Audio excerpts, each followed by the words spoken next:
Welcome to the Harmony Hang with me on Rotem Studio. Perfect. All right, so we're gonna be hanging with harmony today. We're gonna be talking a little bit about the relationship of notes of the major scale to the tonic and what that might imply emotionally, harmonically, melodically, all the good things. Should we just maybe start with a drone? Yes, sir. Ooh, C. Ooh, it's an intense drone.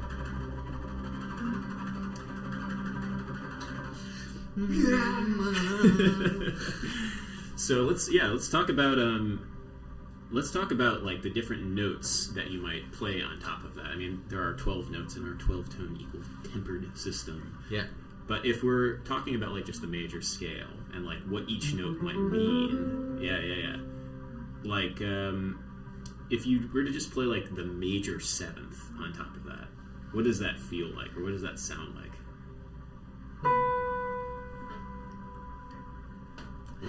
Yeah, when you do it, it sounds great. Let me make it even a little simpler so there's no time so you can just like really hear that major seventh.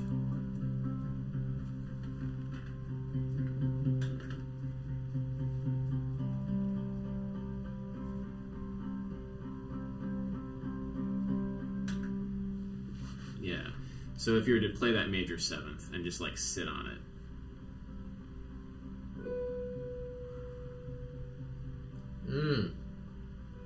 Right. Ooh, so cool. Yeah, what does that feel like? What does that sound? I mean, like, because I can hear all the potential in that sound. I can hear like the color. I hear the tension. I think there's a lot of tension and a lot of spirit. I'll say it. Yeah. I feel there's a lot of tension in that note and a lot of potential, aspiration. Right? There's a lot of feeling of something that can happen. There's almost direction, right? There is a strong pull. Maybe that's the word. I'm going somewhere, and that somewhere is not where I am right now. There's somewhat of a tension between my position and where I might be headed. Yeah. And the way that I'm hearing this right now, just in a vacuum, like no harmony or anything, you could, I don't know, I don't really hear the pull like traditionally, classically resolves there. But I don't hear that when it's over a drone. I hear almost, it's interesting. I'm hearing more that relationship of the 7 down to the 6. There's something more about like that feeling. This is just how I'm feeling right now in the moment. But also maybe up to the 9, like also a little bit more.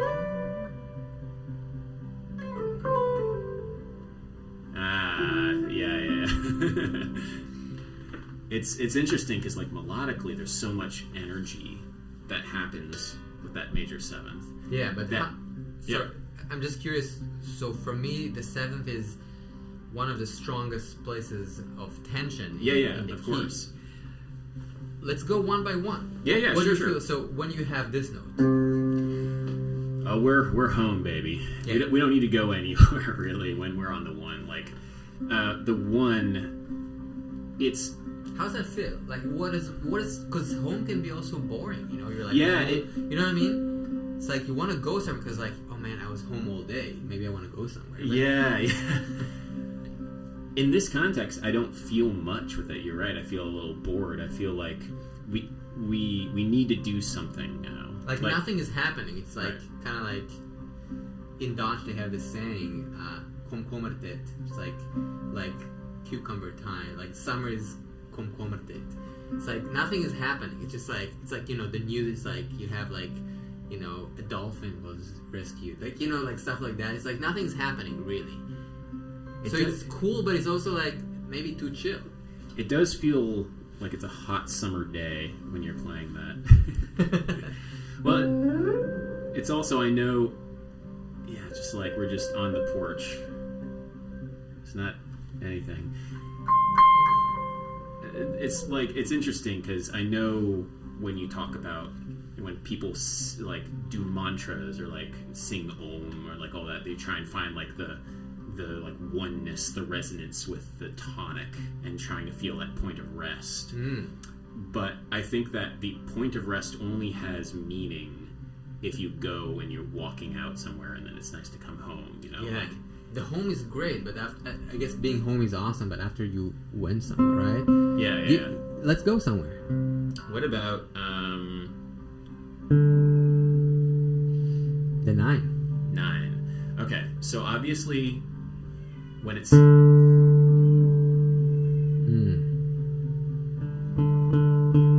curious, how do you guys feel when you hear this note? Maybe you can drop a comment and tell us how you feel this note. How do you feel 9? Are you guys 9 stands?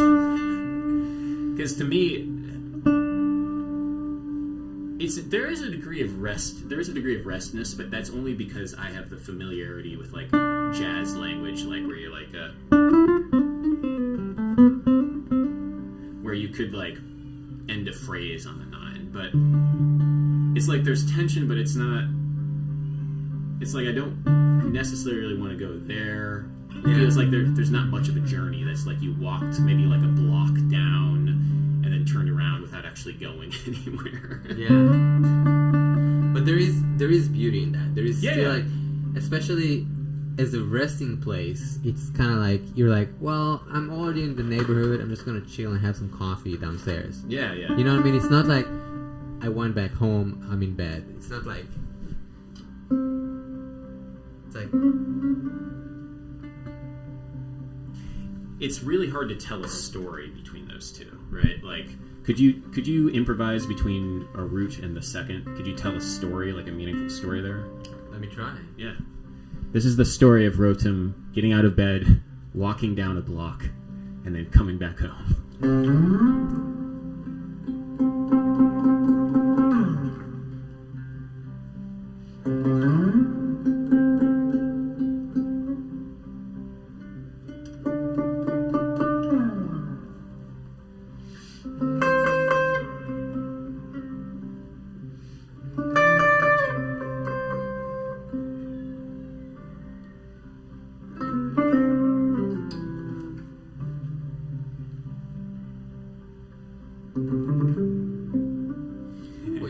I cheated. Yeah, you're cheating. Cheater. Well, it's also, when you're switching octaves, to me, you can tell a more dynamic story when you switch octaves. Let me try to see what I can do. Yeah, hit it.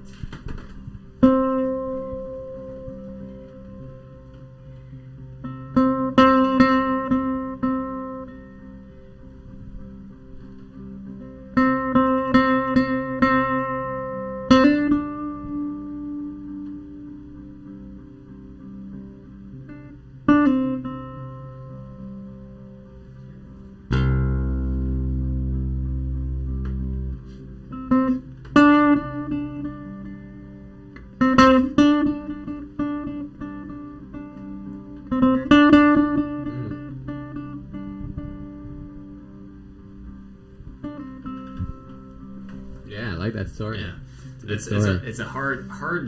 It's hard to tell much of a story. Yeah. So what about the next step? What about the third? So okay, yeah. Third. The third is quite a complex place already. Yeah. Maybe do you think that should we organize it in a different way? Because it's sort of like if you think about the overtone structure, you have an octave, and then you have the fifth. Then you have the 9, and then only you have the third. So the third appears quite a bit later in the octave series.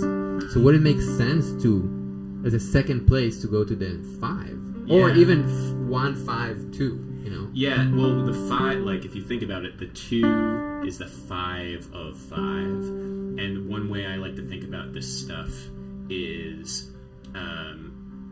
there's a great book called The Harmonic Experience where he organizes things into... Who's it by? It's W.A. Matthew. Yeah, and I really love this book, but he organizes these worlds in terms of, are they, I think he calls it Pa and Ga. Like, Pa is the fifth, and Ga is the third. So the fifth type notes, like the root, the fifth, and the second, which is like a fifth of a fifth, have a particular feeling. And then the ga type notes, which are the third and the major seventh, have a radically different kind of energy to them. So like these feel very stable. These feel like they're full of like going somewhere. They're full of life. Yeah. But they can feel rested, but they're like full of energy. So for me, like the fifth is this interesting place. Let's listen to the fifth in relationship to this.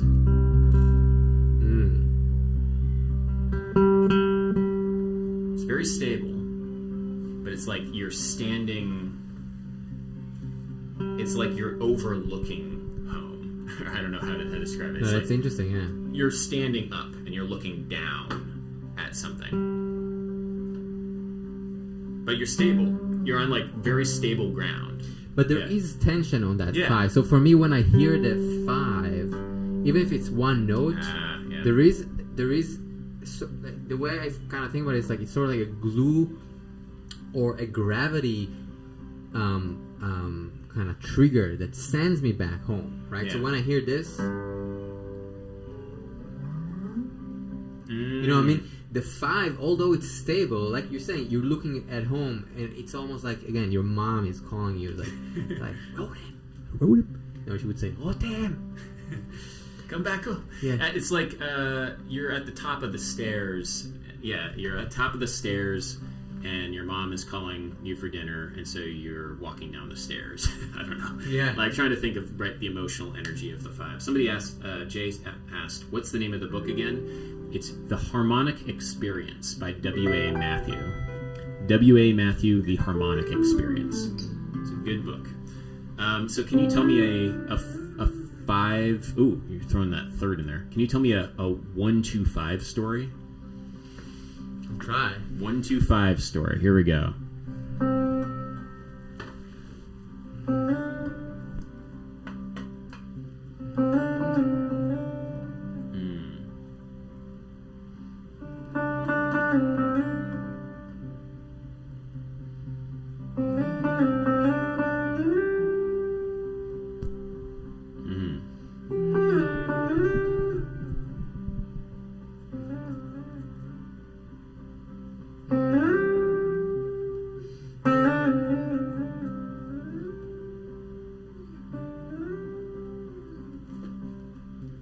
That's nice. It's interesting because I'm hearing you want to go to 3. I'm hearing the 3 potential in there. Or at least I want to hear us go to 3 because this is scaffolding. We don't have like the meat. We don't have like the juicy heart of it yet. Yeah. I feel like 3 has some juice in it. It's rested. Like once you start playing 3, it's rested. But there's a lot of information there. Yeah. Oh yeah. Can you talk about that information of 3? Yeah, I think the I think the 3 is quite a complex sound that gives us a lot of information about where we are, because all of a sudden, so far we didn't know even if we're in a major or a minor key. Until now, we just were like, 1, 2, 5. I could have been in C minor. You know, I could have been in a lot of different places.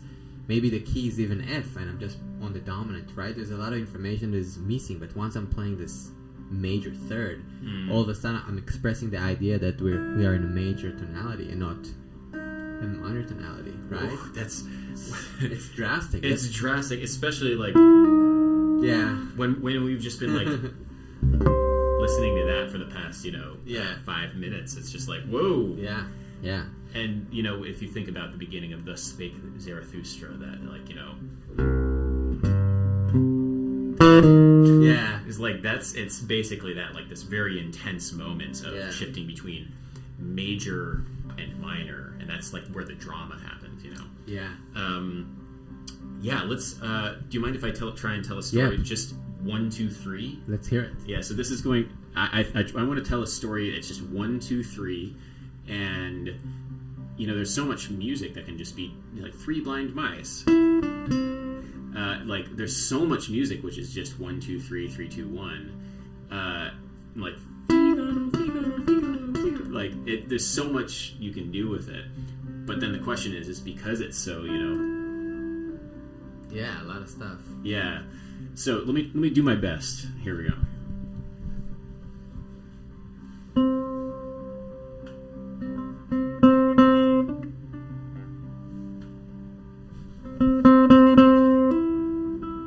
Say it.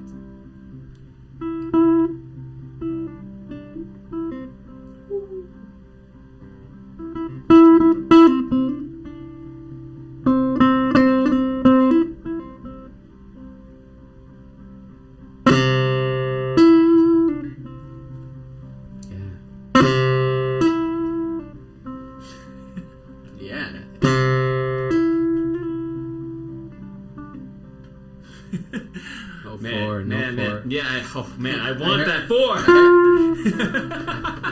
You heard it too, right? It's and this is the fun thing is like once you start like telling these stories, like there's more places that you can kind of see. Like once you get to 3, it's like, oh well, I really want to have 4 now. Yeah.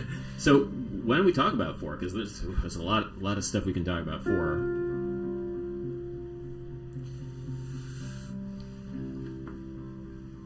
That's a deep one. Whoa!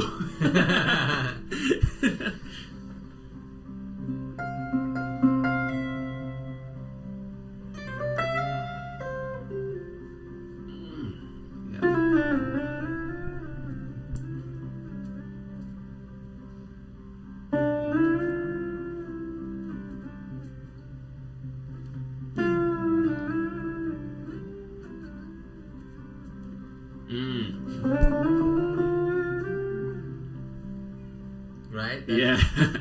Once you add 4, I mean, to me, 4 is so interesting because, like, obviously, in music and so much music, 4 is the intense desire to resolve down to 3, right? Like you hear that 4, and you feel that tension resolve there. But a big part of 4 is like how do you resolve 4 in itself? Like how do you get 4 just to feel nice by itself? Can you just get it to 4? Can you just get it there, or resolve it, or think about it and not resolving to 3? Like, is that possible?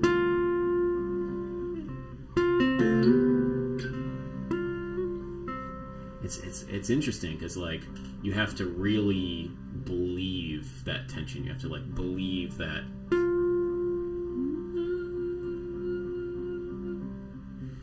I like believing in the tension and just sitting with that. Try like also singing that like.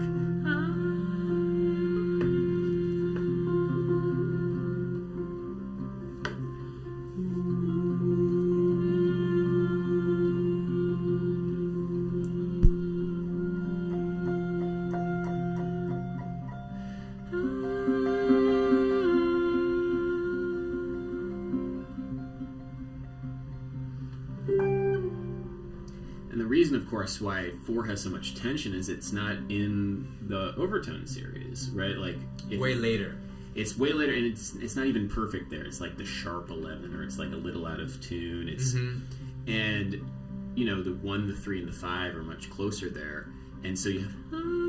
But what's interesting is that root right there, or that tonic, is in the overtone series. Is in the flip. So like the way that W.A. Matthew talks about this is like you have to think of yourself as the root. Like this has to be the root, and that has to be the 5 to your root, and that's how you kind of like make it make sense. And it's very interesting. Yeah. Wow.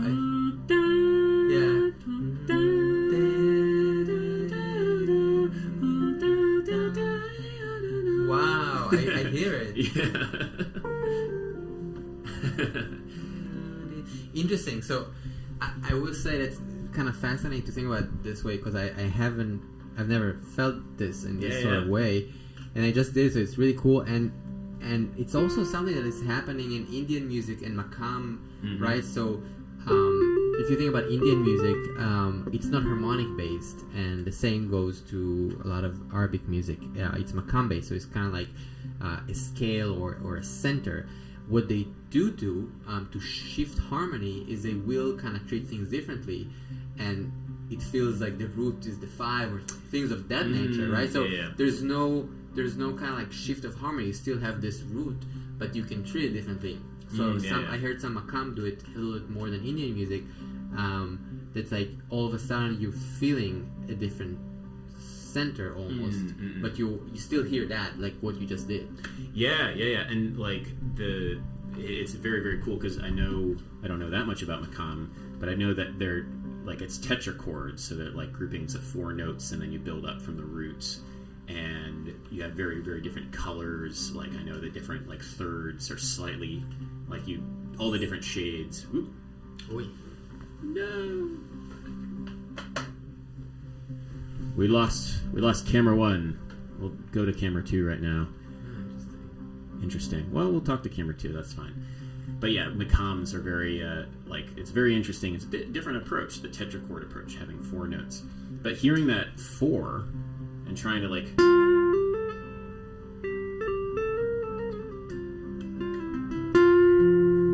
hear that as like your new root, your new center, is like a very useful way of making sense of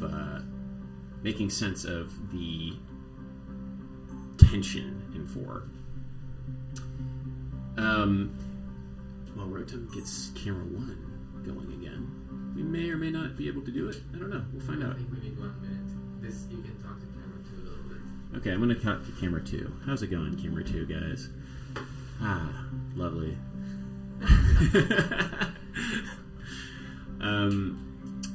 Man, it's actually kind of super nice. It's super nice. No, just hearing the sound of like a drone for a long period of time. I think there is something that happens when you practice to a drone and just like let yourself really feel the sound for a long period of time. Just really feel that root. Every color that you add on top of it after you like get that sound, you can really get the sense of the colors. Yeah. You can't see Rotem right now, but it's beautiful. By the way, if you're just joining us here on Rotem Sivan's channel, my name's Adam. I'm not Rotem. Rotem is off camera right now, fixing a camera situation.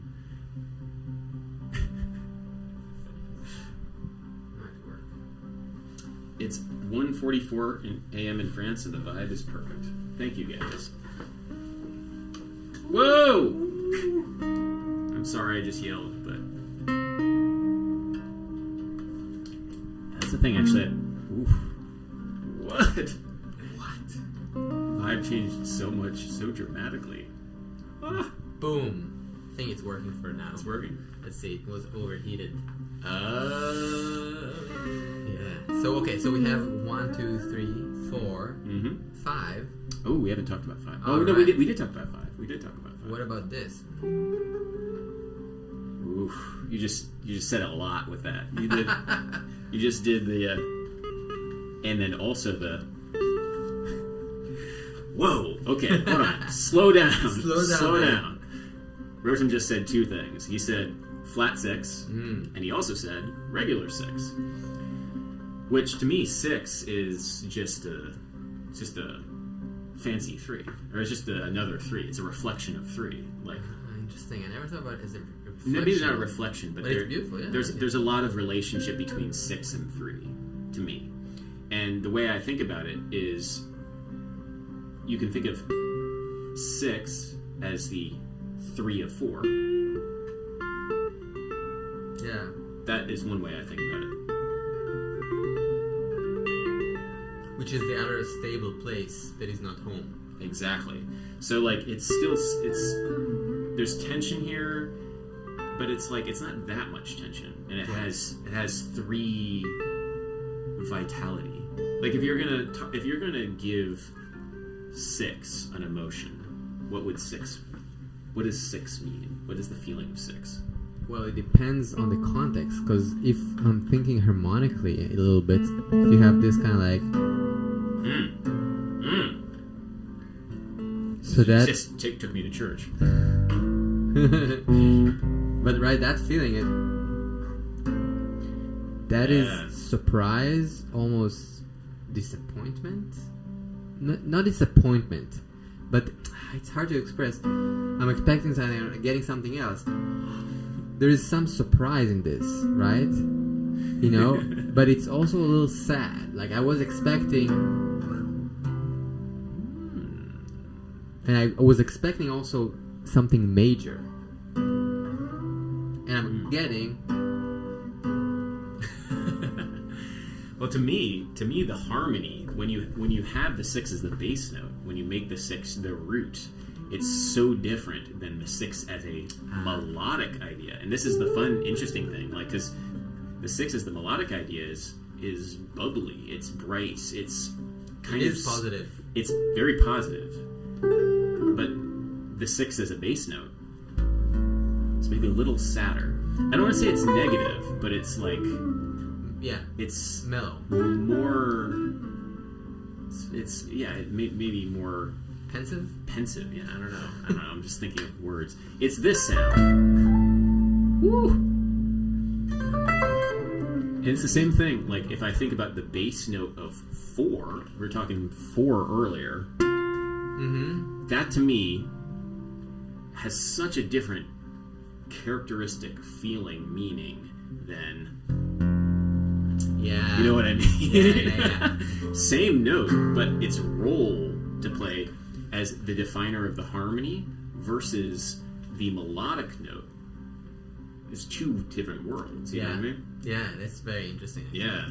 Which, like, that's kind of a cool thing to realize. Like, this gives a different world, yeah.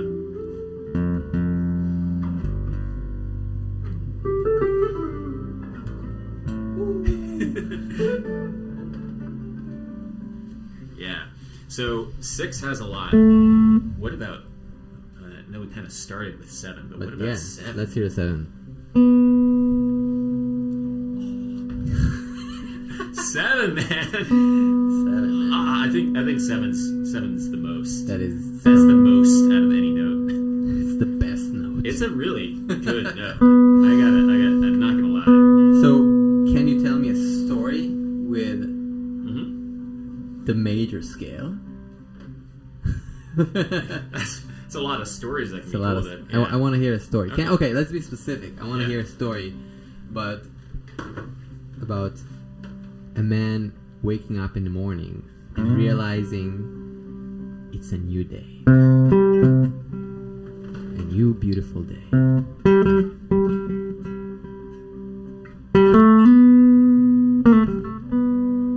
And the options are infinite.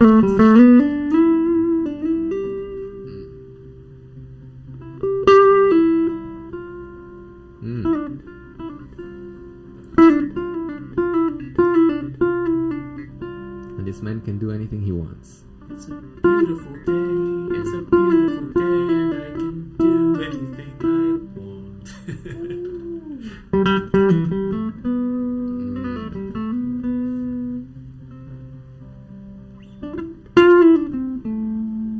Wow. That's beautiful, man. And okay, so here's my story for you. Man gets up in the morning and he realizes that he wasted maybe too many days, too many weeks, too many months, too many years chasing a feeling that he realized was already there within him, but thought that he needed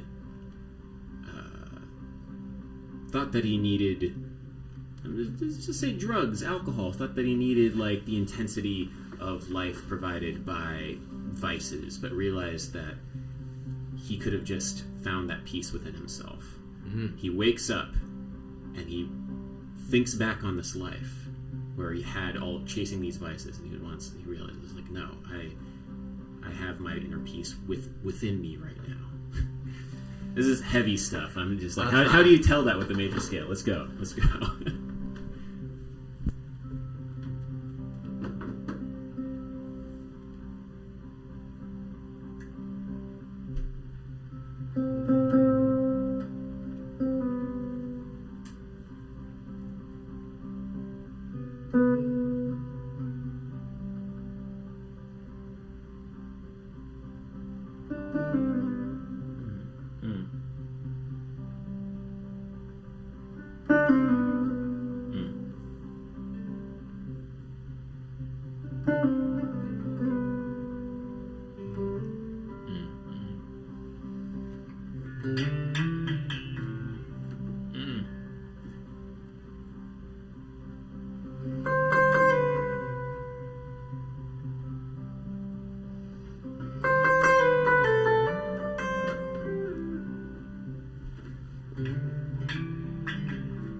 Nice. Yeah, that's a good story. That sounds so nice. So that's the major scale. What happens if we do other notes besides the 1, the 2, the 3, the 4, the 5, the 6, and the 7? What are those meanings? I mean, oh man, there's such a universe in this meaning right now. But what if we started adding some of the other ones? Like, I know the first one that we'd be tempted to add is maybe the minor third, but why don't we start somewhere else? Why don't we start with the flat 7? What does the flat 7 do? Yo! That's a lot.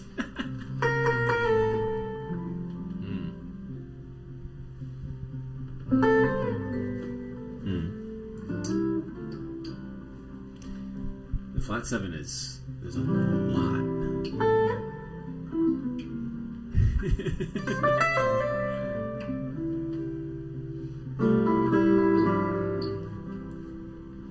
It takes you in a different place because what vocabulary are you going to use? Is it like is it Mixolydian type stuff, or I think it gives you the option to, in a serious way, to move in with your girlfriend. You can leave home. You know what I mean? It's like there is the tension, but the other place is still safe and still like homey. You know what I mean? You're like not permanently, but you're like migrating to a different tonality almost. What we call a secondary dominant, right? Reinforcing place, and that note is articulating that. So for me, melody and harmony are interconnected. That's interesting because to me, this means something different in the major scale and a major key harmony, right? Like, but it means something entirely different. I see what you're saying. You know what I mean? Yeah. And also, this has a very different feel when it's in the bass. Yeah. Totally.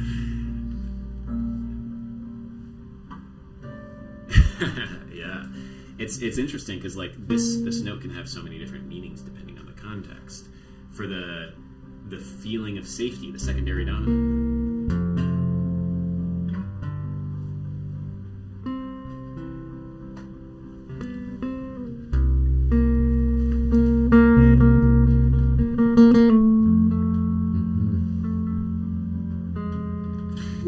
Four minor cheater.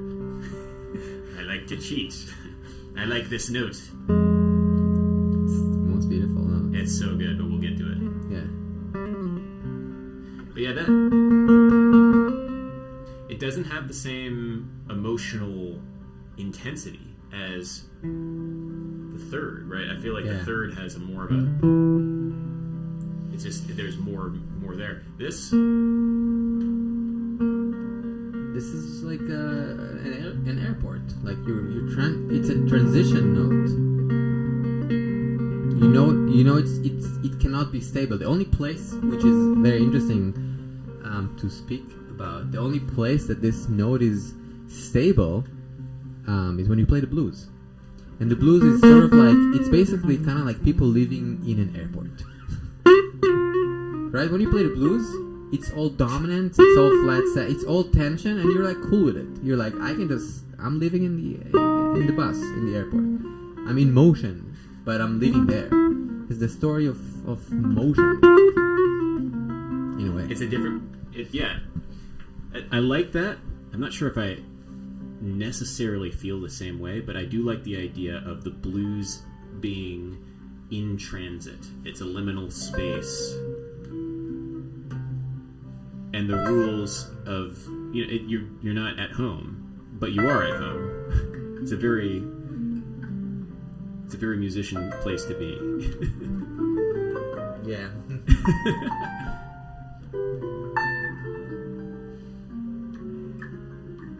Which is very strange over the drone, right? Like, it doesn't feel right, because I feel like that's what the blues is. You are having to travel, you're going places, but you're always coming back around. Yeah. Whereas with the drone, like... we're so centered. Yeah.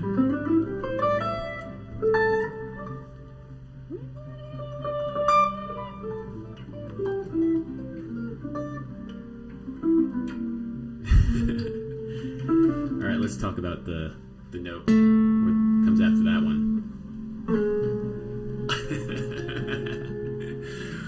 Woo! Okay, so let's talk about the granddaddy of them all, the flat 6. This one has a lot of meat on it. So for me, the flat 6,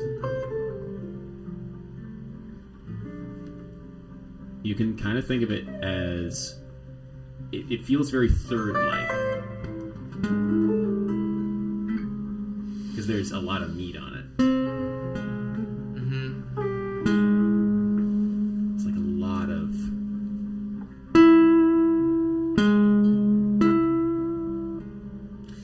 I think I feel like for me, when I started hearing harmony, I think I was like in middle school or something. Like started understanding the relationship of chords and things. So the first degree that I could, in a clear way, hear and articulate was actually the minor 4. So I remember like hearing songs on whatever the radio or YouTube, whatever, and I wouldn't understand most of the harmony. I would know when it was 1 and when it was 4 minor.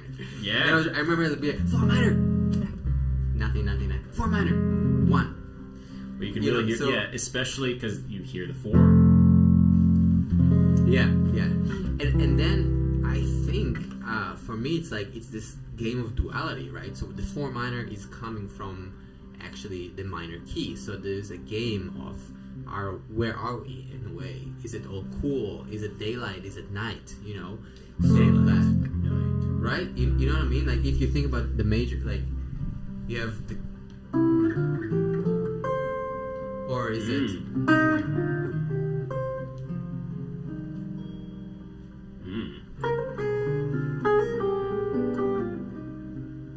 Or is it actually right? Like it's wild. Cole Porter. Yeah. Cole Porter is the master of just everything is minor key until it's not. It's just all and that that back of night and day. Yeah. I mean actually exactly that. Night and day. Hey, yeah. Cole Porter. The everything is like minor is night, major is day, and you're going back and forth, and the cycle between night and day is when you feel like your full day is complete. That's nice. You're back home. Never thought about it as night and day. It was exactly that image of light and darkness. Yeah. I think it's yeah. Oh, here's a question for you. Is this note the same as? Wow. Is this this? And to me, they're not. They're not, because it's like, I understand. Yeah. How would you describe it? I guess because you are in C major in a way, so that's it's like an embellishment. You're in transit already. Yeah, like you're almost bent. Yeah. Versus like you're in a minor key, which is like a flat 3. It's not really playing the flat 3 in a way. You're playing like the lowered 3rd, and then you play the 3rd, right? Yeah. Maybe. Well, I think of it as the sharpened 2. Okay. It's like because the first time I played the which that's the same impulse, even though it's like. So the first time I played the natural, the impulse to play the natural was like wrong. Yeah. But the impulse to play the 2 kind of it's the sharp 2. It goes up to the 3rd. Yeah. Where this is the flat 3. It goes down. And to me, I think they're different notes. Like it's cool. It emotionally, like everything about them are very different notes. So the 4 minor. Yeah, 4 minor. Oh, here's a question. Here's another question. Tell me.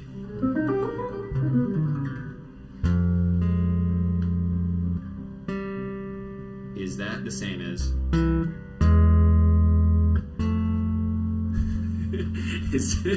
is this sharp 5 or? Yeah. I don't know. Actually, now that I'm hearing it in this context.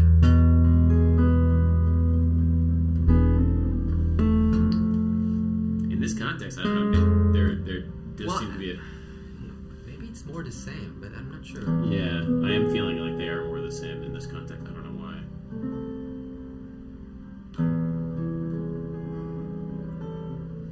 Yeah, good question. Not sure why I'm feeling it the same.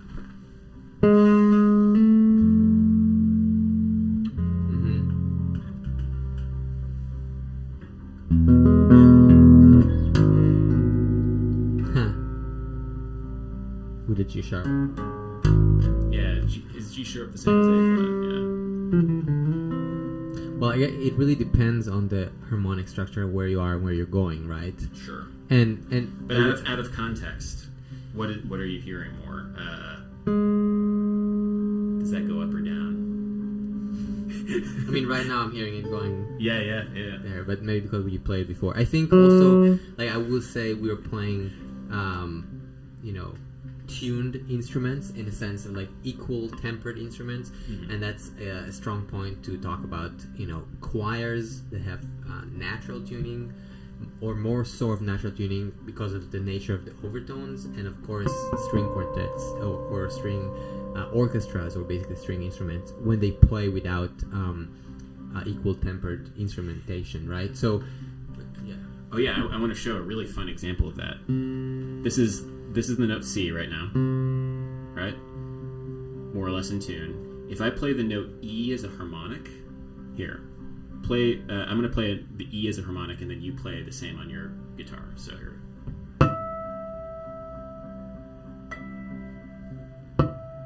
Wow. they're really out. Yeah. I'm really, really flat because normally the major third is a lot lower than our equal tempered tuning. Wow. Yeah, it's really, really out. It's 14 cents out. That's quite a bit. It's like not in tune, yeah. But this sounds, and that's because we're super used to hearing the equal tempered third, the one that is a little bit off from the harmonic series, and it ends up being fine. It's just like when I'm playing this stuff, I have to be sometimes you have to be conscious of when you play harmonics on bass. Sometimes it'll be slightly off. Yeah. Sometimes,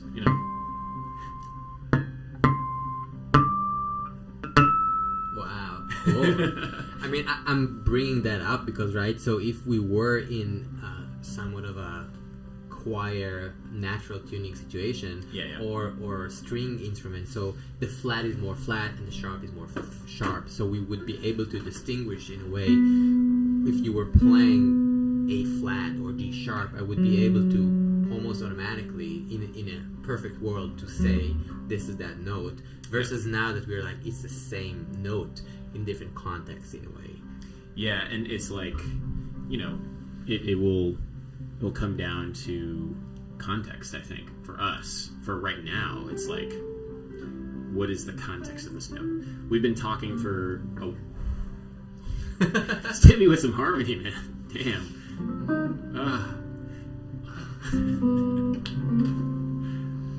Okay. We still need to talk about flat 2 or flat 9 and sharp 4/flat 5. Oof, we got so much more to talk about. But for the past half an hour, chill. Hold on. We've been listening to a drone and like really getting into these sounds, and like the context is everything. It's like all these colors, all these things which come together, and we can tell these stories.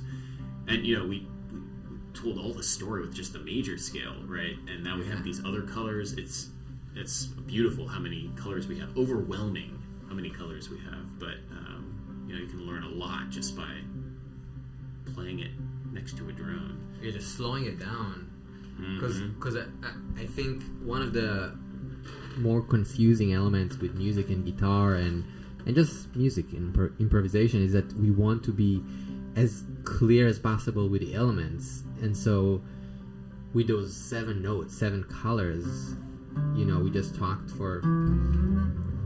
Can't play it like this. Here, I got you. No. Oi. Oh no! We lost camera 1 again. It's okay. We'll do camera 2 here. Join me in camera 2. Yeah. Join me. Hold on. I'm gonna move this. Oh, it's okay. Okay. Yeah, baby. 2. Camera 2. Feels good over here. Camera 2 line. Oh, nice. Yeah. It's kind of chill. I like this. It's good. Yeah. What were we talking about? So I guess the idea of us thinking about the sounds and slowing things down when we try to improvise and solo, I think this is one of the strongest things we can do to learn music, slowing things down. Because at the end of the day, all our favorite songs, all our favorite licks, all our favorite music is basically these colors and different combinations. So if we slow it down and just do that, deep thinking and deep feeling, then we can learn so much music. Just tuned in. Are they high AF? No, very cold, sober. Actually, a lot of coffee. Yeah, actually, yeah. Very, very caffeinated. I mean, it's very nice to inhabit the space that a person who is very high would inhabit. Yeah, alright. So what is that? What are we talking about? What is the flat 2? Ooh, which is such a different thing than what you just played. Yeah, yeah. You know what I mean? So when... Yeah. And it doesn't have to be as painful, right? It's like, sort of like, if you like spicy food, I mean, it can be just like you tap it. You're tapping this thing. Yeah. I'm acknowledging the existence of Mount Everest. I don't have to climb it. Yeah.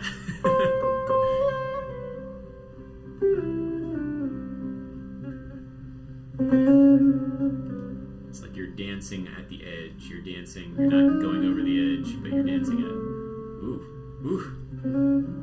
But yeah. But in that context, flat 2 feels like it's like 2 in that you're stepping outside, but it like you need to keep going. It feels like you need to go somewhere. It's like please continue the thought. Please, like, I'm walking outside, but I need to hurry to get to somewhere because there's a lot of momentum there. And if you just stand there, it's like, but I need to go somewhere. Like, you want to try? Yeah. You got it.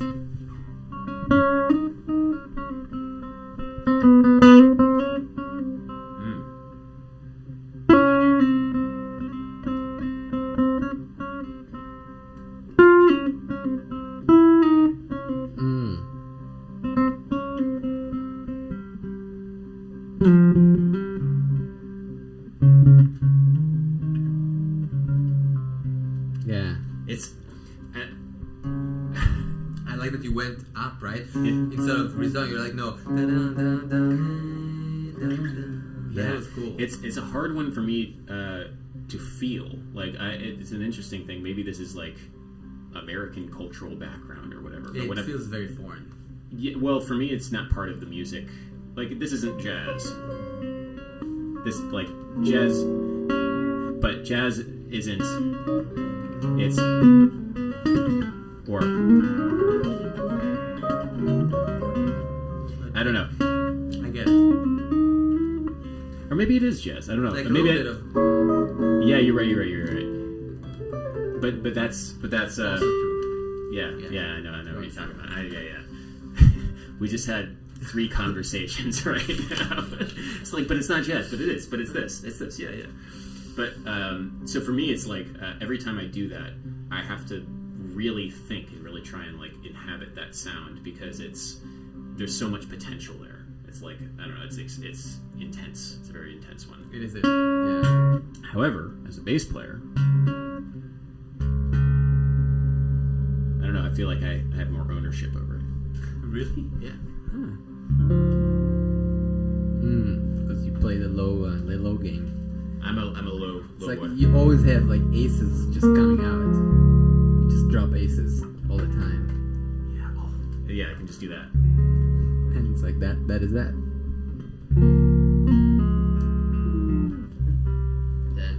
Yeah. What about the flat 5? If we're going that route. Flat 5, man. Flat 5. Hit me.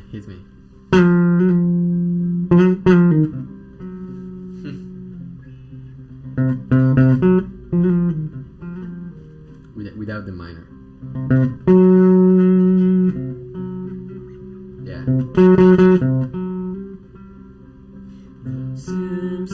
I just met a girl in Maria. Yeah. But that, here's the thing: is like to me that's sharp 4. Right. Because Like going there. it's like this is aspirational. It's just like Yeah, Maria. Yeah.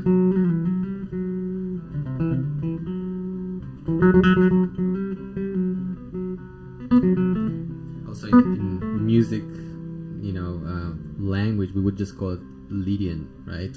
yeah. The sharp 4 is a Lydianish sound. I mean, I always like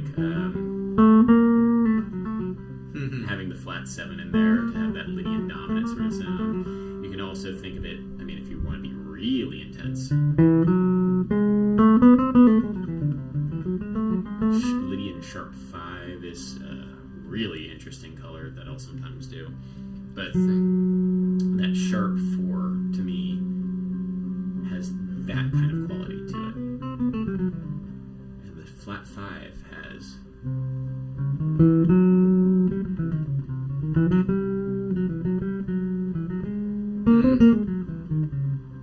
that kind of quality if you're talking jazz, or like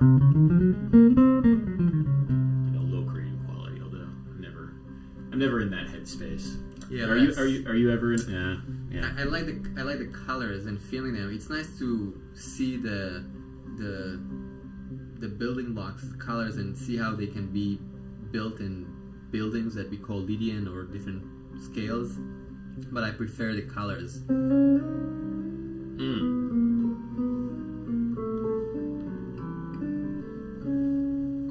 Wow. Right?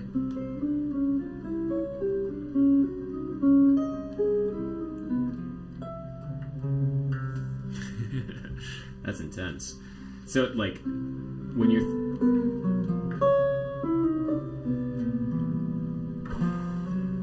just colors.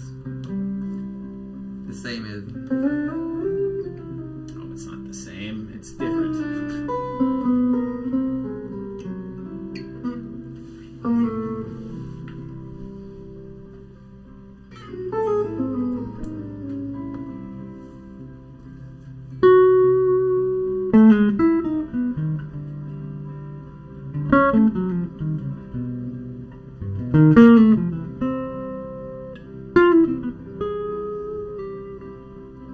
Which, I mean, I have to say, I mean, this kind of brings us to this deep conversation of tonal music and what is music, right? And this is the question that people like Schoenberg and Berg brought in the early 20th century. So the 12 row, the 12 tone row, right, which has basically no point of gravity. That's the point of this musical conversation.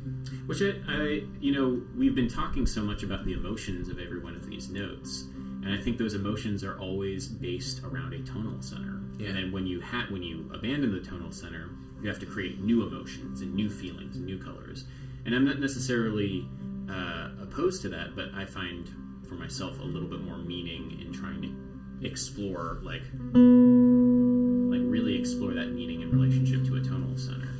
Totally. And, for me personally, and I think having the emancipation of dissonance, which is when the fun way of saying, like, we're throwing out all of these rules and all of these colors in favor of letting tone color and letting rhythm and letting shape of melodies be like the defining factor of how we convey emotions.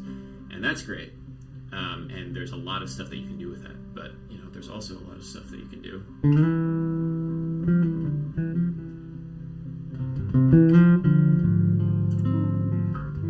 Yeah.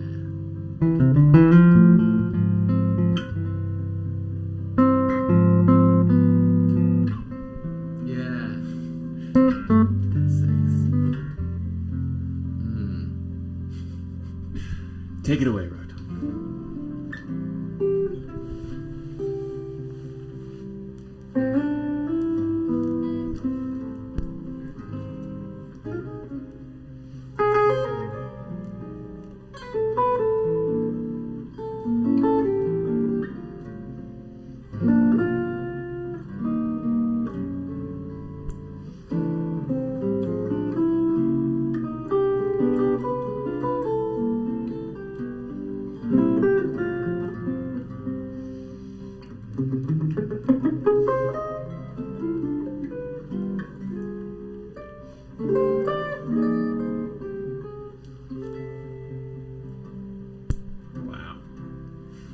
you can really hear the journey that you go on with like the harmony when you have that drone going on there. It's like normally and this is just something to keep in mind for like jazz improvisation, is that drone is always kind of going on in some way of like there's always home in the back of your mind, not really literally, but just it's there in the back of your mind. And this is a way of like feeling the distance that you're going. You really feel the distance of going all those different places when you have the drone going.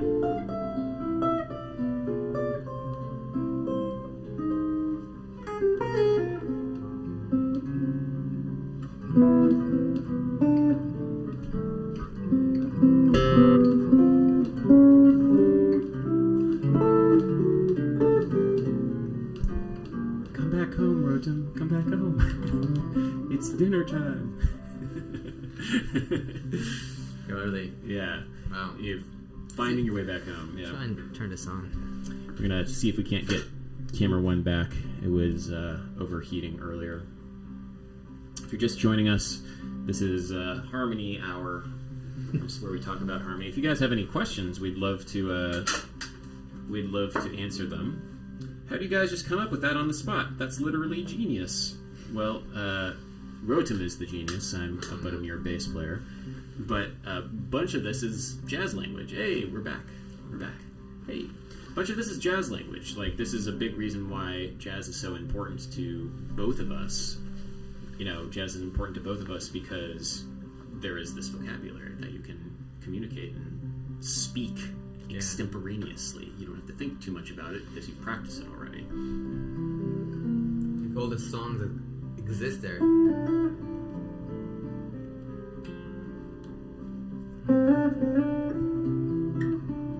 He's not saying anything new, but he's saying things that have already been said with a lot of conviction and of a lot of personality. You can hear Rotem while he's saying these things.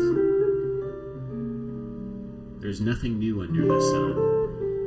All that has been said has been done.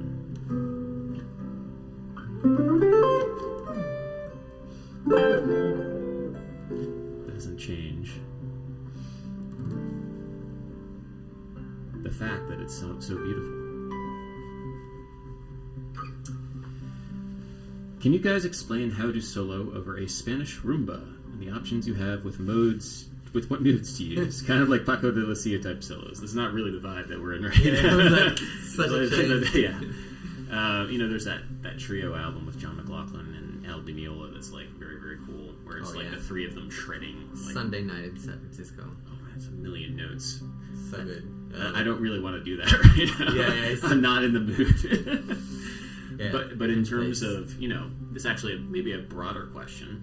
It's like, how would you learn to approach this? And, I think a big thing for me has always been transcription, learning by ear. So trying to take what it is that they're doing and applying it on your instrument. There's this idea that the way you sound like somebody is what kind of scale they use. And I think that's a oversimplification.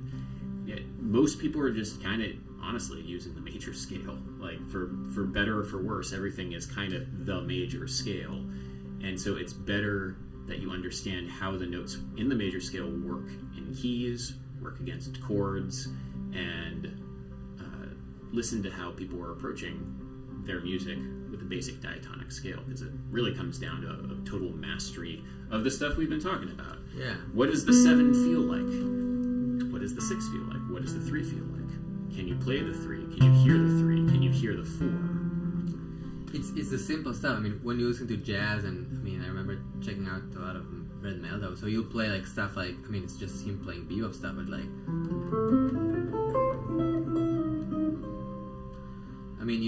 it's just like, it's nothing that was invented, but it's just like so much intention, and the rhythm and everything there is just amazing.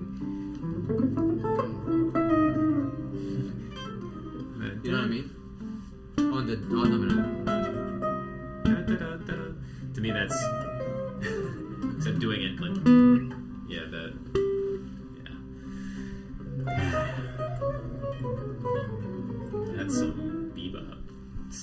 That's awesome. Yeah. Hell yeah. We have talked about all the notes. All the notes. We talked about a lot of stuff. Yeah.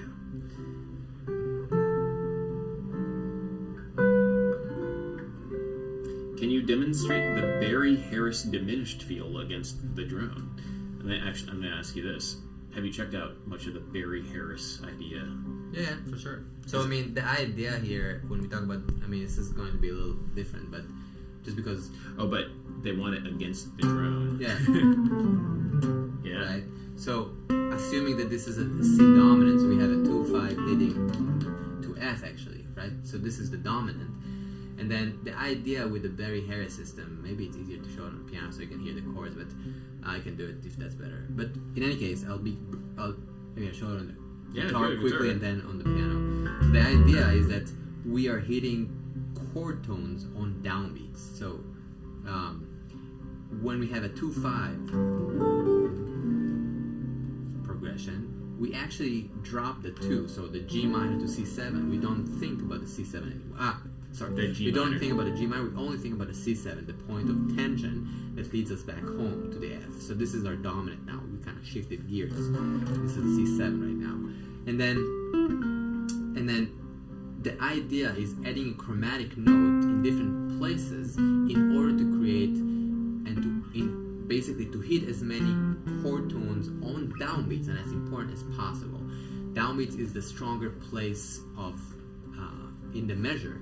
So the idea is like when I'm playing a Bbop scale, I'm basically playing a mixolydian with one added chromatic note, which is here. Now this is a sound that we hear in jazz a lot. But what it really means is that I'm playing 1 and flat 7 and 5 and 3 and resolution. I mean, like C, but I'll do it an octave here, higher.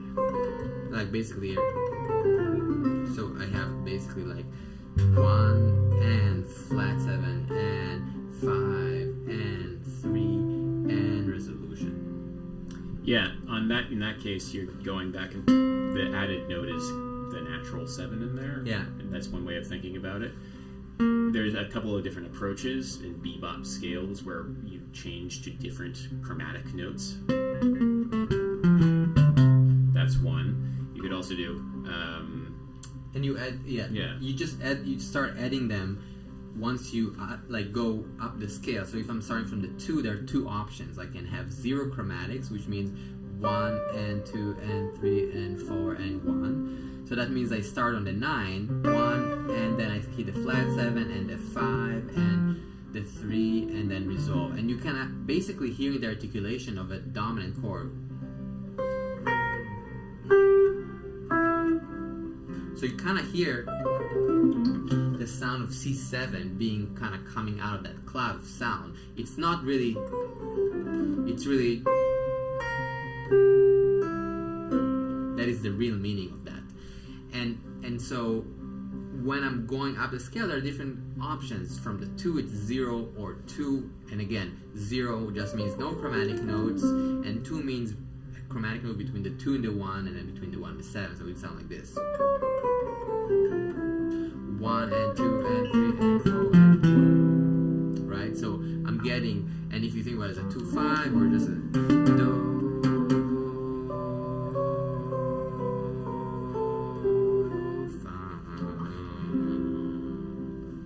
Yeah, I mean, like, it's very funny to hear this against the drone because this is not the language for the drone. Like, the way that also... So this is the Bbop scale idea. Well, the way that I understand Barry Harris's stuff is very much like on every... There are the 4 diminished notes of the scale, and there's the 4... I guess he calls them tonic. This is my understanding. But... basically, it's a way of harmonizing a scale. And if you're going like to say we start on the C up here, like a C up here, this is a tonic note. So you harmonize the C with like a G and an E or what have you. And then the next note is a diminished note, which is the 7th, which is, like in this next note is a tonic note, which is A. So that the 6 in the case of Barry Harris is always like a point of rest. And then after that is the flat 6, which is one of the diminished notes. So the diminished notes are 7, flat 6, 4, and 2. And then after that is the 5, which is a tonic pitch. After that is the 4, which is a diminished note. You harmonize that with a diminished chord. After that is the 3, which is a tonic note. Harmonize that with a major chord. After that is the 2, which is a diminished note. And then the 1. So if you're going to do that all together against the drone, it would sound like this.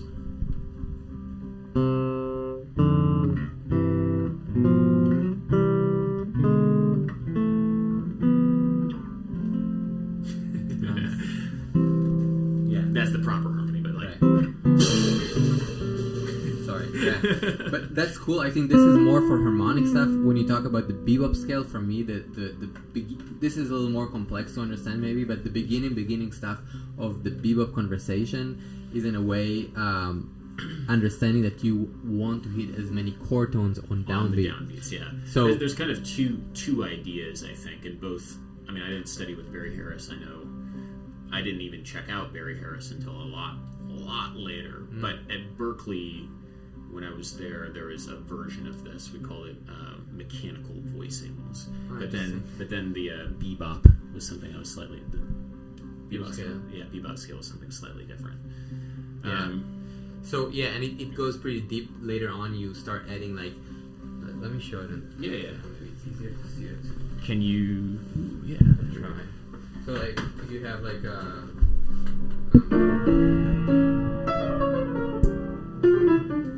so you have like a 2/5 or something like a C. Let's say you have a C7, like it's the same thing.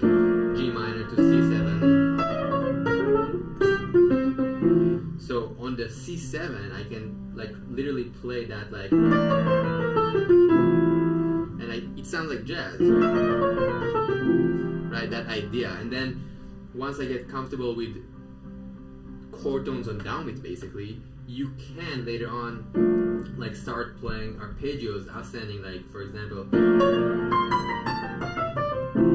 that kind of language. So I'm just playing an arpeggio, and then I'm descending the same rules of the bebop scale. So if I'm playing, I don't know, I'll play a B flat major 7, and I'm hitting that note, so I can go from the 6 with 1, a 0 or 2 chromatic. That would be kind of the rule, and then you can start mixing things. I don't know.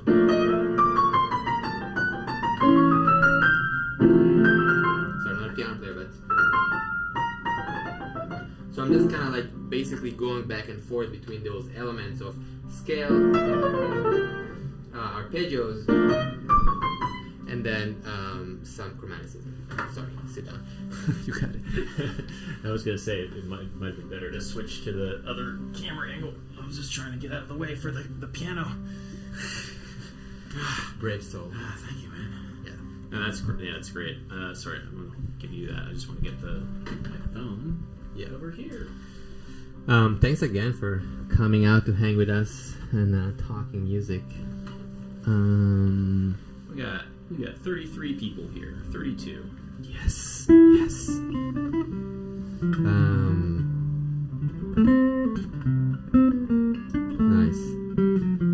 Well, I think we did everything we can. What do you think? When listening to a drone for the past hour, please make harmonics in guitar or bass. You want to try and blow just the two of us, just harmonics? Wow.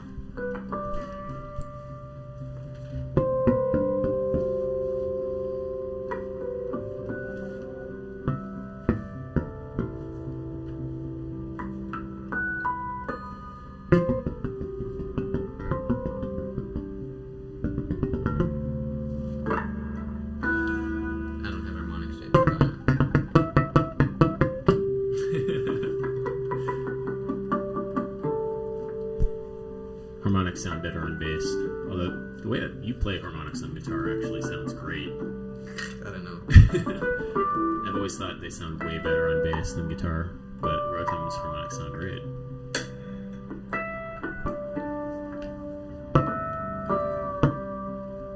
It's like that.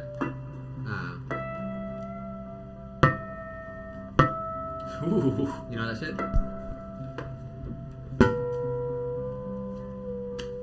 Yeah.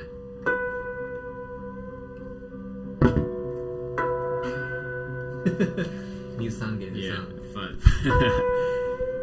Can you do so do you know what a slide harmonic? Have you ever... Whoa! There's a really cool thing you can do on bass where you can slide the harmonic. Check this out. Wow.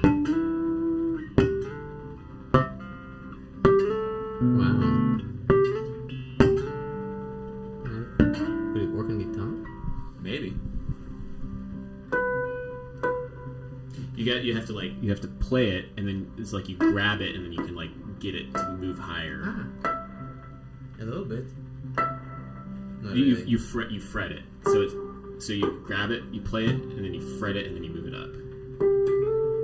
Exactly, but maybe try it on like the 7th fret.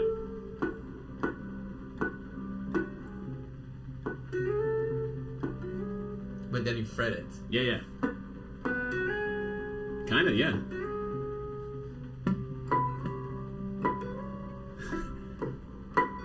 I don't know. It's tricky, but I got that from Victor Wooten. Like, you can play... It's better on fretless bass. Fretless bass, you can use harmonic slides.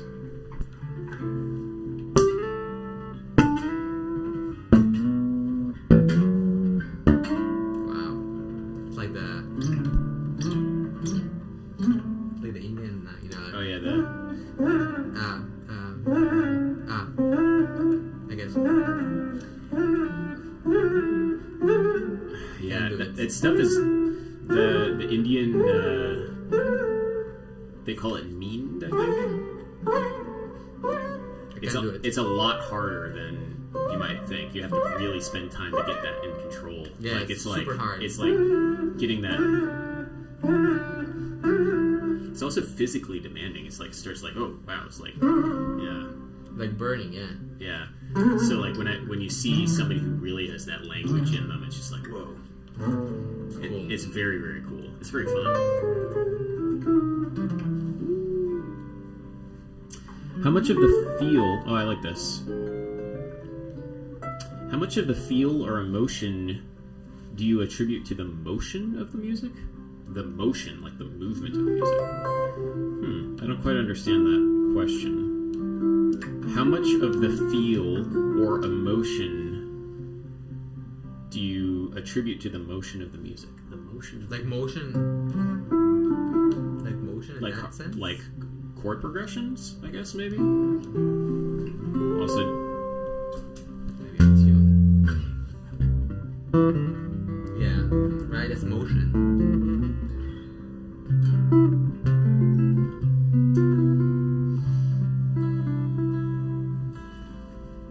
Good question.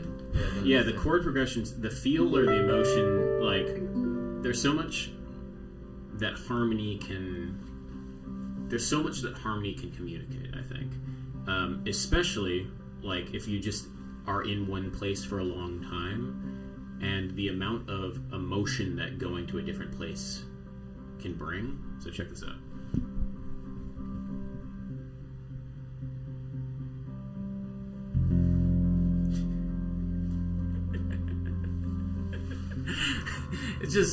It's so cheap. It's just one note, but we've been in this place for a long time. Yeah. So it's like, and knowing that carries with it real power of like being able to control feeling and emotion based on motion.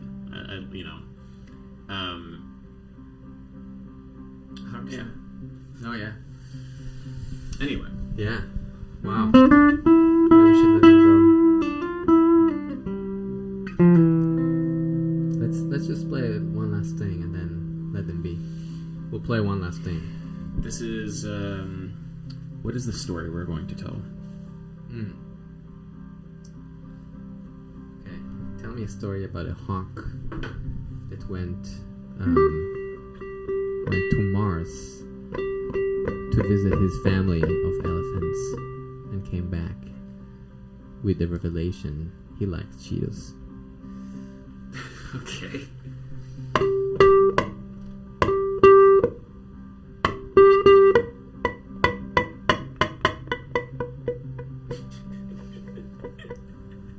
I don't know how to tell this story. Okay. I have another story. This is a hard one. Yeah, that was a hard one. Sorry, I don't know what happened. Tell me the story of a lady that took a train and fell in love.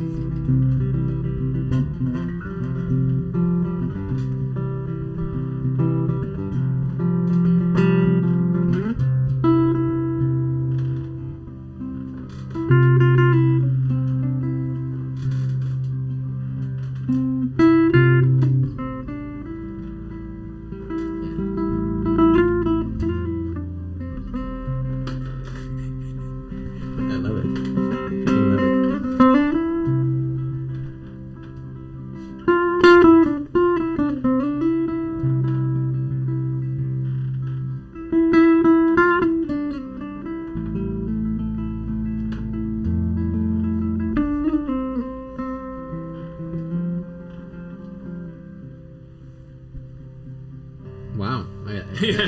Great. I was like, yeah, that's the train story. Okay. Give me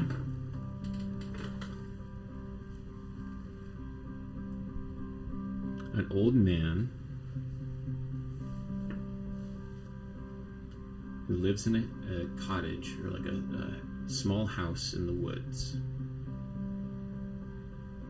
It's at night. He goes out of the house and he hears an unfamiliar sound.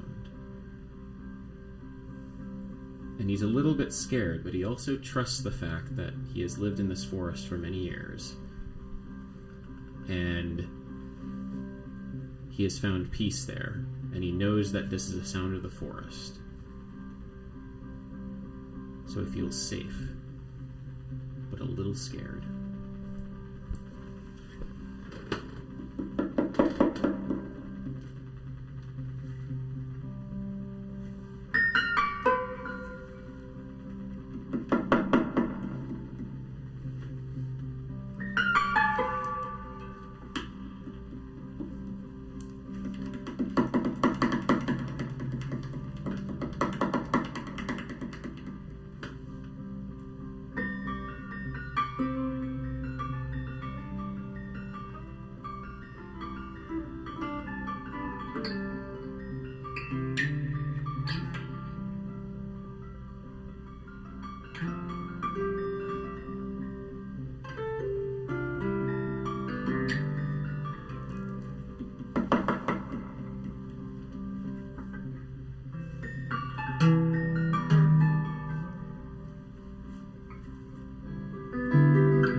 That was beautiful. Wow, I love that. Yeah, all the weird textures like sneaking in and out. Man, that was so sick. That was so cool. Thanks. And like, you know, one of my favorite things is being creative with this stuff, right? It's like not being afraid to be creative. It's very, very powerful. Yeah, that was great. I felt every stage, and when you decided to like go to other places outside of the key, everything was so felt. Like you could really hear that sound, hear that story. That was great. Well, guys, thank you for having me, man. Thanks for. Oh, It's good to hear. harmony quarter. Thanks for having me. Yeah, of course. Thank you guys. Thanks for stopping by, and yeah, see you in a little bit. Till then.